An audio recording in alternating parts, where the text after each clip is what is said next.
মামার জন্য যে মহব্বত, চাচার জন্য সে মহব্বত, খালার জন্য যত মহব্বত হয়, ফুফুর জন্য তত মহব্বত। বেশিরভাগ পরিবারে দেখবেন খালাতো ভাই বোনের সাথে দোস্তি মহব্বত, মামাতো ভাই বোনের সাথে যা একটু দোস্তি মহব্বত টুকটাক থাকে, চাচাতো ভাই বোন আর ফুফাতো ভাই বোনের সাথে সেরকম থাকে, অথচ গুরুত্ব এগুলোর একটু বেশি ছিল, তাই না?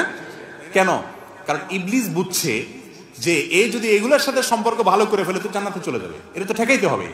এই জন্য এখানে আইসা ভেজাল সব লাগায়, এই জমি নিয়ে গন্ডগোল, এটা নিয়ে গন্ডগোল। আর মা, বেশিরভাগ মারা তো যেহেতু তারা স্বরাষ্ট্রমন্ত্রী, বাসা পুরাটা তাদের হাতে নিয়ন্ত্রণে, ছেলে মেয়েকে শুধু মামার ফজিলত শোনায়, খালার ফজিলত শোনায়, চাচাদের বদনামি শোনায়, ফুফুদের বদনামি শোনায়। বাস্তব না অবাস্তব? এবার পোলাপাইন সব খেপে, হ্যাঁ, ওই যে আপনার সাপের মতো ফুলতে থাকে, হ্যাঁ আমার চাচা এটা করছে, ফুফু এটা করছে। আস্তে আস্তে সম্পর্ক নষ্ট হয়, শয়তান করায়। সব মা যে এরকম করে তা না, আল্লাহ মাফ করুক, অনেক মারা এটা করেন।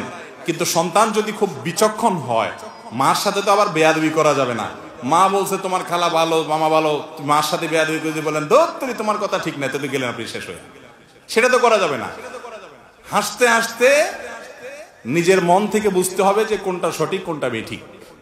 হ্যাঁ, অবশ্যই মামাতো ভাই বোন, ফুফাতো ভাই, খালাতো ভাই বোনের সাথে সম্পর্ক বজায় রাখতে হবে, তারাও রক্ত সম্পর্কে আত্মীয়, তাদের দিকটা খেয়াল রাখতে হবে। কিন্তু তাদের চাইতে ফুফাতো